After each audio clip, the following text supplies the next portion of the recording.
नमस्कार दोस्तों, आपके अपने प्रिय channel life high study IAS में आप सबका स्वागत है। दोस्तों, आज हम लोग राजा महेंद्र प्रताप सिंह राज्य विश्वविद्यालय अलीगढ़ के BEd थर्ड सेमेस्टर एग्जाम 2025 का पेपर 302 अर्थात विद्यालय प्रशासन एवं प्रबंधन यानी स्कूल एडमिनिस्ट्रेशन एंड मैनेजमेंट का प्रैक्टिस सेट 4 हल करेंगे।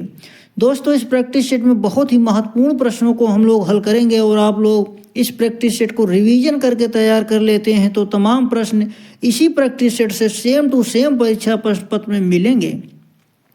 दोस्तों, प्रश्नों पर आने से पहले एक रिक्वेस्ट है, चैनल को अभी सब्सक्राइब नहीं किए हैं तो प्लीज़ चैनल को सब्सक्राइब जरूर करें और वीडियो को अपने मित्रों तक शेयर करें ताकि ज़्यादा से ज़्यादा छात्र छात्राओं को लाभ मिल सके।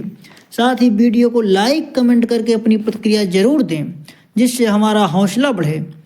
पहला प्रश्न है, विद्यालय प्रबंधन को प्रभावी बनाने में प्रमुख समस्या है। ऑप्शन ए कम साक्षरता दर, ऑप्शन बी छोड़ने की उच्च दर, ऑप्शन सी कमजोर प्रबंधन, ऑप्शन डी इनमें से कोई नहीं। इसका सही जवाब हो जाएगा ऑप्शन सी कमजोर प्रबंधन।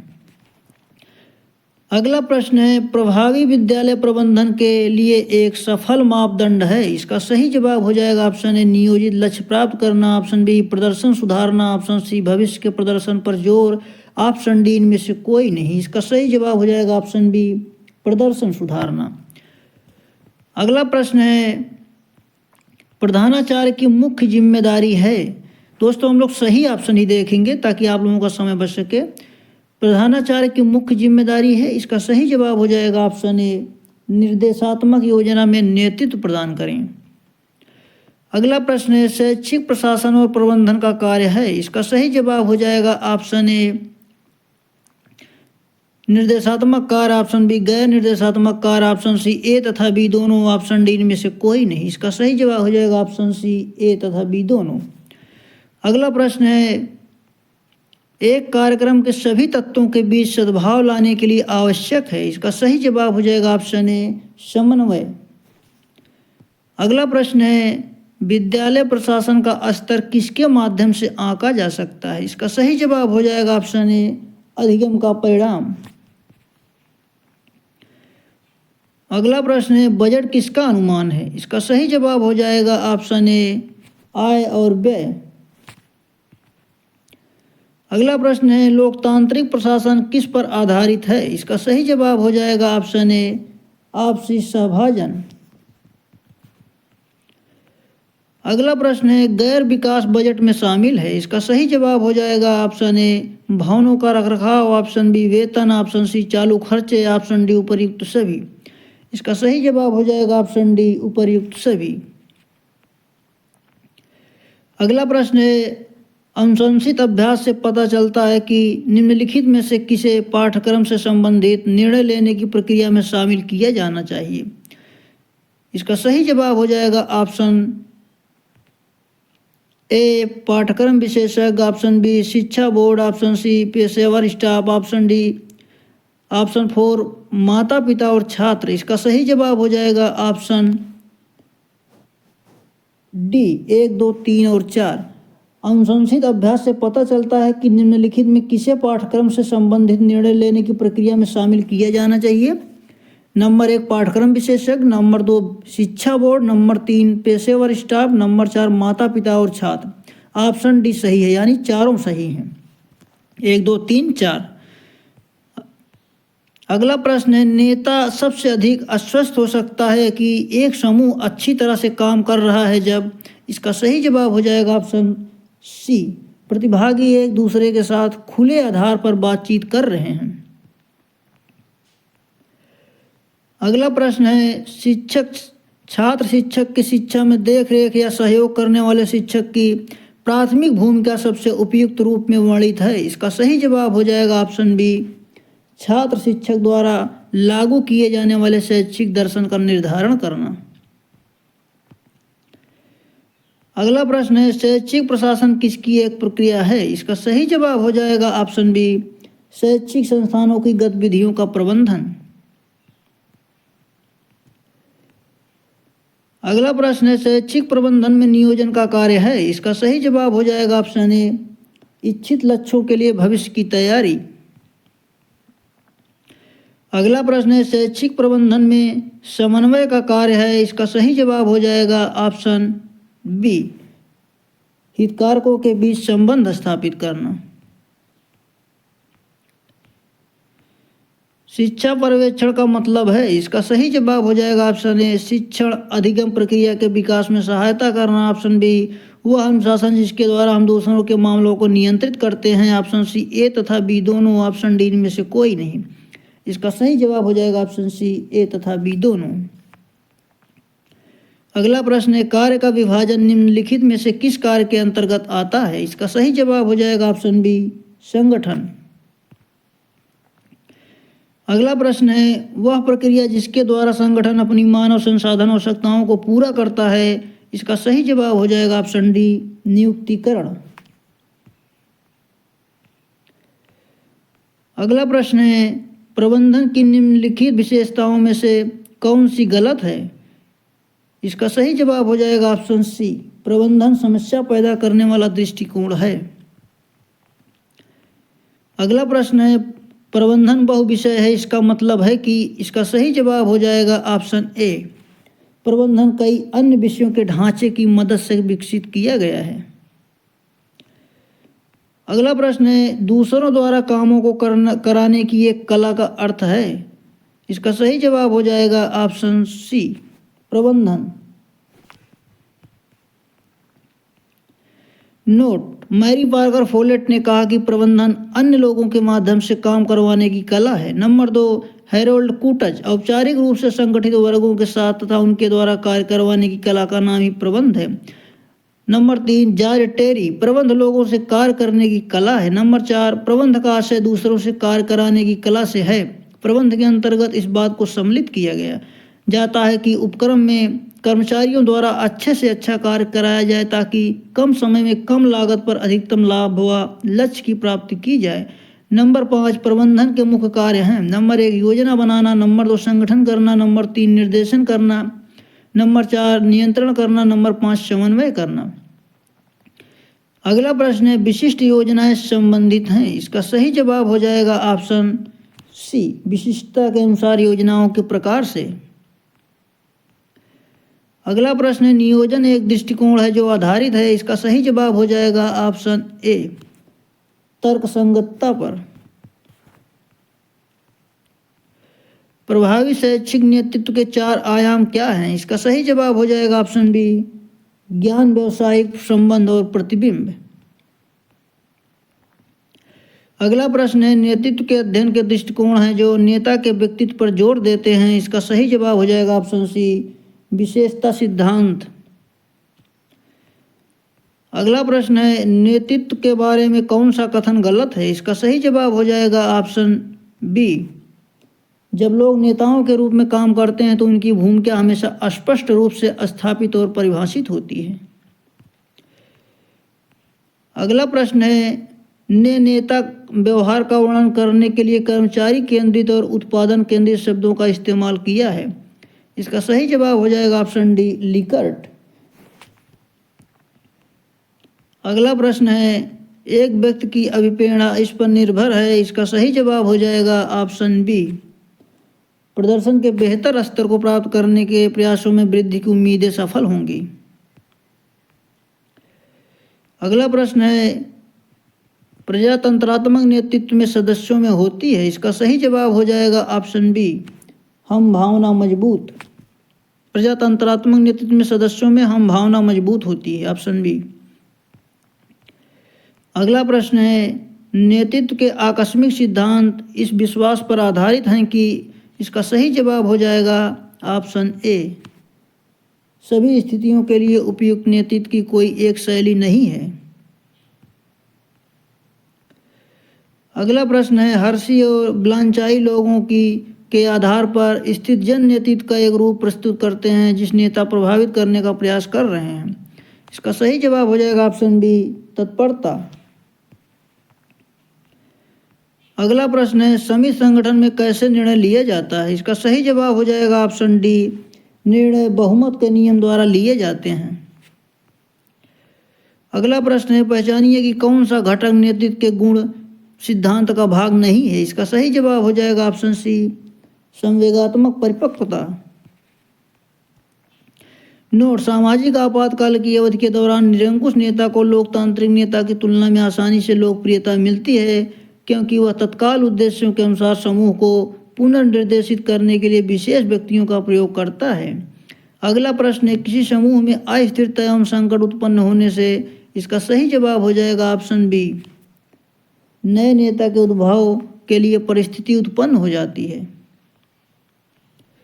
अगला प्रश्न है, बोगार्ट्स ने अप्रत्यक्ष नेता के सिद्धांत को प्रतिपादित किया है, जिसे क्या माना जाता है। इसका सही जवाब हो जाएगा ऑप्शन ए, वह परोक्ष रूप से समूह पर अपने प्रभाव का प्रयोग करता है। अगला प्रश्न है, प्रभावशाली नेतृत्व के मूल गुण हैं। इसका सही जवाब हो जाएगा ऑप्शन ए, आक्रमण, कठोर और कुशल होना। नेतृत्वकर्ता सदस्य विनिमय सिद्धांत में निम्नलिखित में से कौन सा उद्देश्य केंद्र बिंदु नहीं है। इसका सही जवाब हो जाएगा ऑप्शन डी, अनुसरणकर्ताओं को भविष्य के नेतृत्वकर्ता बनने का प्रशिक्षण। प्रबंधकीय ग्रिड मॉडल को द्वारा विकसित किया गया था। इसका सही जवाब हो जाएगा ऑप्शन सी, आर ब्लेक और जे मॉर्डन। टीड ने नेतृत्व की विशेषता के माध्यम से बताई है। इसका सही जवाब हो जाएगा ऑप्शन ए, तंत्रिका और शारीरिक क्षमता। अगला प्रश्न, एक शिक्षक एक नेता होता है, वह छात्रों के सामने प्राधिकारी होता है और इसलिए नेतृत्व करना उसका अधिकार है। छात्रों का नेतृत्व करते समय उन्हें कुछ महत्वपूर्ण सिद्धांतों का पालन करना चाहिए। इसका सही जवाब हो जाएगा ऑप्शन ए, कक्षा में सही वातावरण बनाना। ऑप्शन बी, तैयारी और नियोजन। ऑप्शन सी, अवसर प्रदान करना। ऑप्शन डी, उपयुक्त सभी। इसका सही जवाब हो जाएगा ऑप्शन डी, उपयुक्त सभी। अगला प्रश्न है, नेतृत्व एक सामाजिक मनोवैज्ञानिक धारणा है जो से संबंधित है। इसका सही जवाब हो जाएगा ऑप्शन डी, समाज के मार्गदर्शन। अगला प्रश्न है, पहचानिए कि कौन सा घटक नेतृत्व के गुण सिद्धांत का भाग नहीं है। इसका सही जवाब हो जाएगा ऑप्शन सी, संवेगात्मक परिपक्वता। अगला प्रश्न है, नेतृत्व के प्रबंधकीय ग्रिड मॉडल के लिए चिंता का विषय है। इसका सही जवाब हो जाएगा ऑप्शन बी, लोग और उत्पाद। अगला प्रश्न है, एक विनिमय नेतृत्वकर्ता और उसके कर्मचारियों के बीच क्या संबंध होता है। इसका सही जवाब हो जाएगा ऑप्शन बी, क्षणभंग और ना कि भावनात्मक। अगला प्रश्न है, नेतृत्व का प्रशिक्षण प्राप्त करने के लिए व्यक्ति में निम्नलिखित में से कौन सा गुण होना चाहिए। इसका सही जवाब हो जाएगा ऑप्शन ए, समूह नियोजन।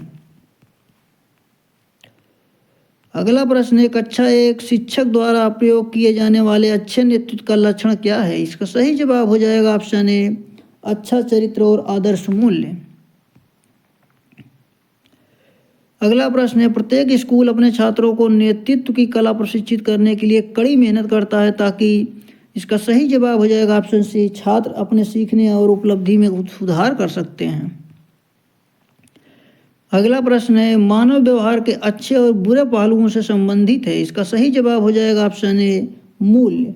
मूल्य मानव व्यवहार के अच्छे और बुरे पहलुओं से संबंधित है।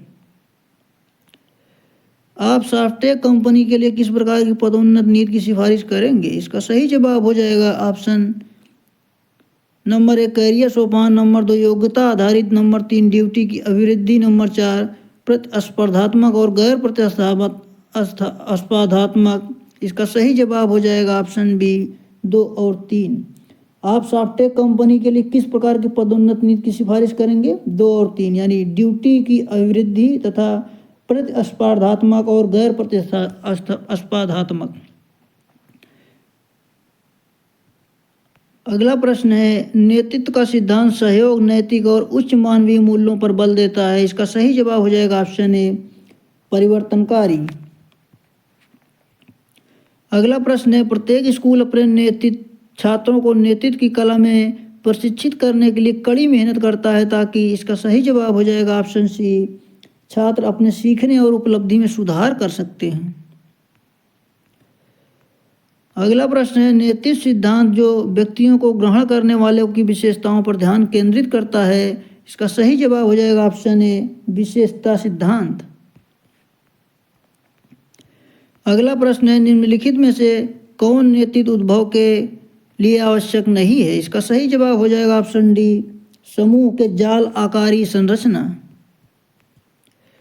अगला प्रश्न है, एक नेता की प्रभावशीलता कार्य समूह के भीतर आवश्यकता के क्षेत्रों को पूरा करने पर निर्भर करती है। इसका सही जवाब हो जाएगा ऑप्शन बी, 3। अगला प्रश्न है, ओहियो राजनीतिक अध्ययन ने नेतृत्व व्यवहार के 2 प्रमुख आयामों के रूप में और संरचना की शुरुआत का खुलासा किया। इसका सही जवाब हो जाएगा ऑप्शन डी, विचार। कम एलपीसी स्कोर वाले नेताओं को फिडलर के एलपीसी पैमाने के अनुसार से संतुष्टि मिलती है। इसका सही जवाब हो जाएगा ऑप्शन बी, उद्देश्यों को प्राप्त करना। अगला प्रश्न, नेतृत्व का मॉडल किसी नेता के निर्णय के किन पहलुओं पर आधारित है? ब्लूम और एटन की आकस्मिकता है। इसका सही जवाब हो जाएगा ऑप्शन ए, निर्णय स्वीकृति, ऑप्शन बी, निर्णय गुणवत्ता, ऑप्शन सी ए तथा बी दोनों। इसका सही जवाब हो जाएगा ऑप्शन सी ए तथा बी दोनों। अगला प्रश्न है, मानव संसाधन विकास मंत्रालय का सृजन कब हुआ? इसका सही जवाब हो जाएगा ऑप्शन सी, सितंबर 1985। विद्यालय संगठन के मूलभूत सिद्धांत हैं। इसका सही जवाब हो जाएगा ऑप्शन ए, लोच का सिद्धांत, ऑप्शन बी, लोकतंत्रीय सिद्धांत, ऑप्शन सी, उपलब्ध संसाधनों के अधिकतम उपयोग का सिद्धांत, ऑप्शन डी, उपर्युक्त सभी। इसका सही जवाब हो जाएगा ऑप्शन डी, उपर्युक्त सभी। अगला प्रश्न है, विद्यालय संगठन का उद्देश्य है। इसका सही जवाब हो जाएगा ऑप्शन सी, बालकों का सर्वांगीण विकास करना। विद्यालय प्रशासन के कार्यों को बांटा जाता है। इसका सही जवाब हो जाएगा ऑप्शन ए, प्रशासकीय कार्य, ऑप्शन बी, नीति निर्धारण संबंधी कार्य, ऑप्शन सी ए तथा बी दोनों, ऑप्शन डी इनमें से कोई नहीं। इसका सही जवाब हो जाएगा ऑप्शन सी ए तथा बी दोनों। अगला प्रश्न है, प्रधानाचार्य के विषय में कौन सा कथन गलत है? इसका सही जवाब हो जाएगा ऑप्शन डी, कक्षा शिक्षण के प्रति उत्तरदायी होना। कक्षा शिक्षण के प्रति उत्तरदायी होता है। अगला प्रश्न है, प्रधानाध्यापक का प्रशासनिक दायित्व है। इसका सही जवाब हो जाएगा ऑप्शन ए, प्रबंध समिति के अच्छे संबंध कायम करना। अगला प्रश्न है, विद्यालय में प्रधानाध्यापक होता है। इसका सही जवाब हो जाएगा ऑप्शन ए, विद्यालय का नेता। प्रधानाचार्य का कार्य है। इसका सही जवाब हो जाएगा ऑप्शन ए, नियोजन, ऑप्शन बी, शिक्षण कार्य, ऑप्शन सी, अनुशासन की स्थापना, ऑप्शन डी, उपर्युक्त सभी। इसका सही जवाब हो जाएगा ऑप्शन डी, उपर्युक्त सभी। अगला प्रश्न है, प्रधानाध्यापक के परिनिरीक्षण कार्य में सम्मिलित हैं। इसका सही जवाब हो जाएगा शिक्षण कार्य का निरीक्षण, कार्यालय कार्य का निरीक्षण, ऑप्शन सी, मूल्यांकन, ऑप्शन डी, उपर्युक्त सभी। इसका सही जवाब हो जाएगा ऑप्शन डी, उपर्युक्त सभी। अगला प्रश्न है, प्रधानाध्यापक के गुण हैं। इसका सही जवाब हो जाएगा ऑप्शन ए, नेतृत्व क्षमता, ऑप्शन बी, व्यवहार कुशलता, ऑप्शन सी ए तथा बी दोनों, ऑप्शन डी इनमें से कोई नहीं। इसका सही जवाब हो जाएगा ऑप्शन सी, ए तथा बी दोनों। अगला प्रश्न है, प्रधानाध्यापक में कौन से गुण होने चाहिए? इसका सही जवाब हो जाएगा ऑप्शन ए, वैयक्तिक गुण, ऑप्शन बी, व्यवसायिक गुण, ऑप्शन सी ए तथा बी दोनों। इसका सही जवाब हो जाएगा ऑप्शन सी, ए तथा बी दोनों। अगला प्रश्न है, अध्यापक राष्ट्र का भाग्य निर्णायक होता है, या कथन किसका है? इसका सही जवाब हो जाएगा ऑप्शन ए, हुमायूं कबीर। अगला प्रश्न है, शिक्षा के व्यवसायिक गुणों में शामिल है। इसका सही जवाब हो जाएगा ऑप्शन ए, व्यवसायिक प्रशिक्षण, ऑप्शन बी, व्यवसायिक निष्ठा, ऑप्शन सी, उत्तम स्वास्थ्य एवं जीवन शक्ति, ऑप्शन डी, ए तथा बी दोनों। इसका सही जवाब हो जाएगा ऑप्शन डी, ए तथा बी दोनों। अगला प्रश्न है, प्रशिक्षित शिक्षक के लिए सामान्यतः निरीक्षण काल 1 वर्ष का होना चाहिए, या किसका सुझाव था? इसका सही जवाब हो जाएगा ऑप्शन बी, माध्यमिक शिक्षा आयोग।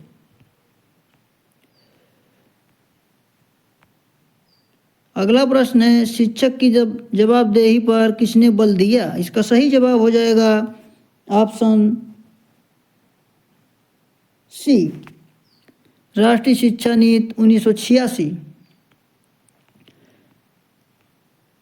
अगला प्रश्न है, कक्षा प्रबंधन में कक्षा कार्य एवं क्रियाकलापों का किया जाता है। इसका सही जवाब हो जाएगा ऑप्शन ए, प्रबंधन, ऑप्शन बी, संचालन, ऑप्शन सी, नियोजन, ऑप्शन डी, उपर्युक्त सभी। इसका सही जवाब हो जाएगा ऑप्शन डी, उपर्युक्त सभी। अगला प्रश्न है, कक्षा कक्ष में कुछ ऐसी स्थितियां होती हैं जो छात्रों की गुणात्मक गतिविधियों को आगे बढ़ाने में सहायक होती हैं, बाधा पैदा करती हैं, प्रेरणा देती हैं या फिर रोक लगाती हैं, किसने कहा है? इसका सही जवाब हो जाएगा ऑप्शन ए, जॉन डेवी। अगला प्रश्न है, जे जान के किस सन में कक्षा प्रबंधन सिद्धांत का उल्लेख किया? इसका सही जवाब हो जाएगा ऑप्शन बी, 1970। अगला प्रश्न है, किसी भी शिक्षण संस्थान की सर्वप्रमुख एवं क्रियात्मक इकाई को ही माना जाता है? इसका सही जवाब हो जाएगा ऑप्शन सी, कक्षा। अगला प्रश्न है, कक्षा प्रबंधन में सबसे महत्वपूर्ण भूमिका क्या होती है? इसका सही जवाब हो जाएगा ऑप्शन ए, अध्यापक की। अगला प्रश्न है, किसी लक्ष्य की प्राप्ति हेतु संप्रेषण के माध्यम से व्यक्तियों को प्रभावित कर सकने की योग्यता नेतृत्व कहलाती है, किसका कथन है? इसका सही जवाब हो जाएगा ऑप्शन बी, कुर्ज एवं ओ डोनेल। अगला प्रश्न है, अधिकारों के प्रयोग द्वारा व्यक्तियों के व्यवहार को निर्देशित करना कहलाता है?